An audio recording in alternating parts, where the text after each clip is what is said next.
Hi everyone. In today's class we are going to see types of circulation.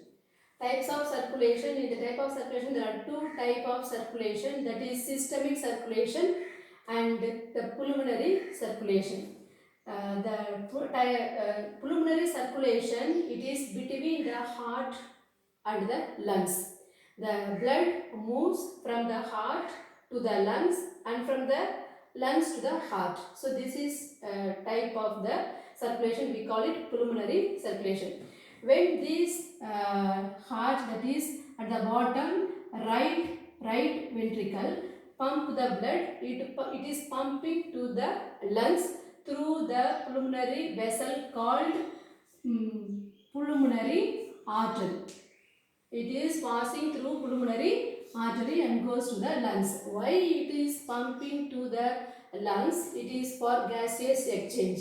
The right ventricle has received the blood from all parts of the body, which is oxygenated blood, contains lot of carbon dioxide, and this carbon dioxide has to be removed in the lungs. So to remove this carbon dioxide, the blood is pumped from the right ventricle to the lungs. So as it reaches to the lungs, there the alveoli has got large amount of oxygen. The oxygen diffuse into the blood capillaries. Carbon dioxide from the blood capillaries, it will diffuse into the alveoli. So that's how the gaseous exchange takes place, and the blood is oxygenated, unpurified blood, we can say. It is lot of oxygen and less amount of carbon dioxide while returning from the lungs. So after oxygenation, the blood returns from the lungs to the heart, back to the heart.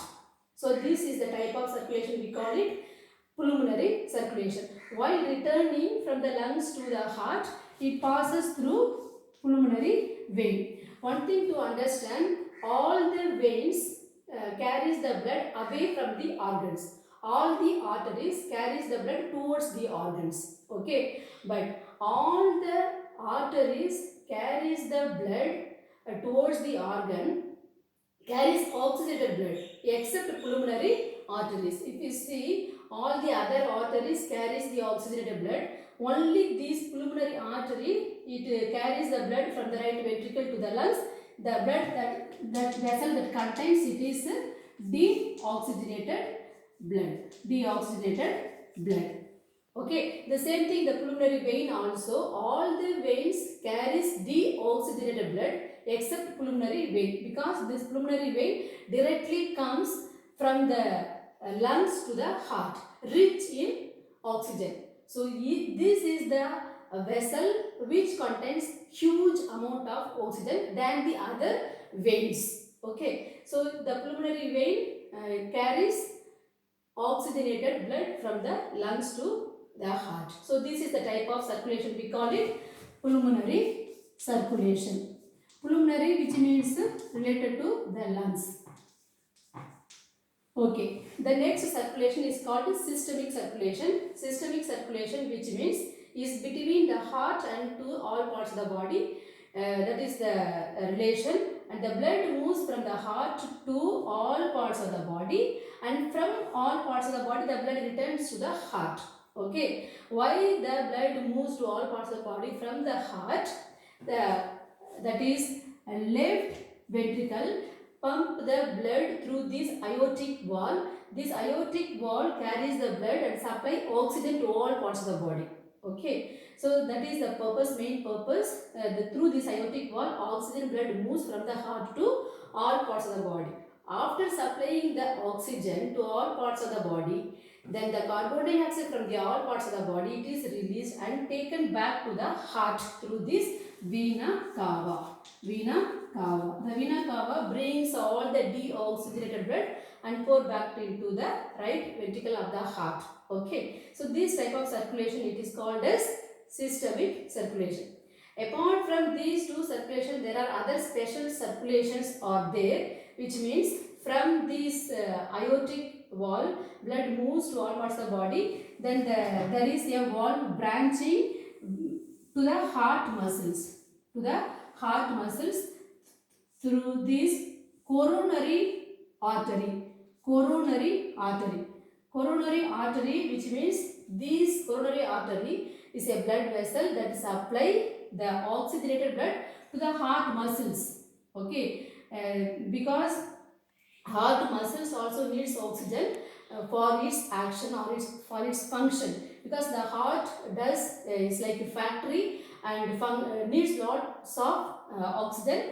That's why then only the muscles can be functioned. So it needs also lots of amount of oxygen. So the oxygen can be supplied through this coronary artery.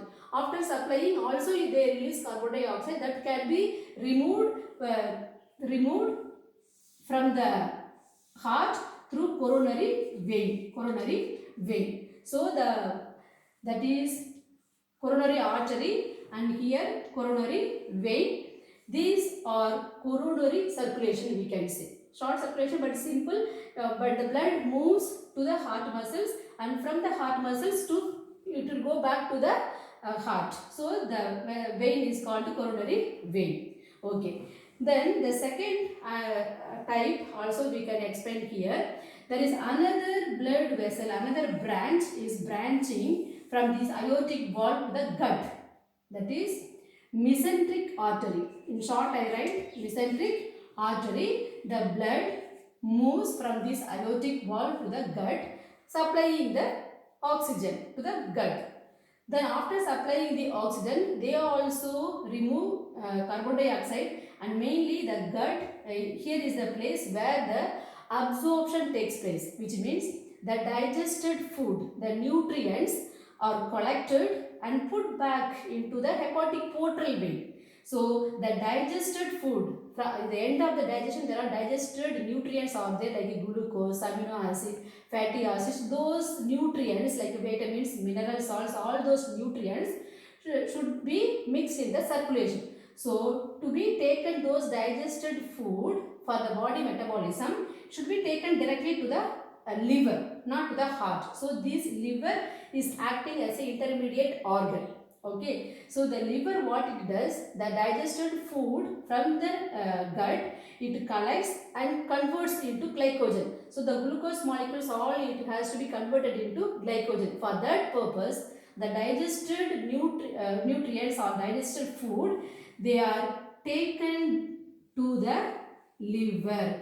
So the vein is called hepatic portal vein. Hepatic portal vein. So it is acting as a intermediate organ, that is liver.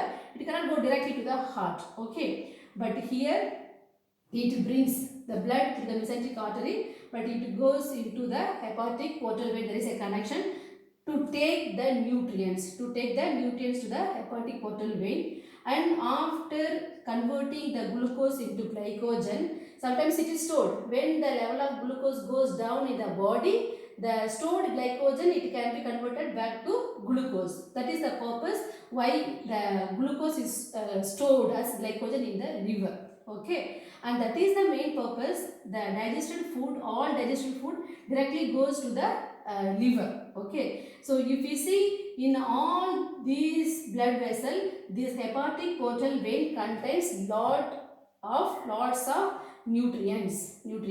So then from this liver there is another connection, that is to take the blood out, that is hepatic vein, and to bring the blood to the liver, here comes hepatic artery.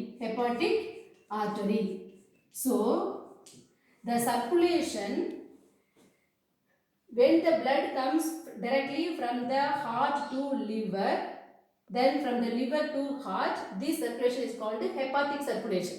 Okay, when the blood comes from the heart to the gut and from the gut to the heart, if it goes, that circulation is called mesenteric circulation. Okay, then there is another system, the excretory system here, that is kidney. There also blood is supplied. Why the blood is supplied here? To remove the waste product, to remove the waste substances like urea, amino acid, excess of water. Those substances has to be removed from the blood. For that purpose, the blood also enters into the kidney. So the blood that takes to the kidney, the vessel is called renal artery.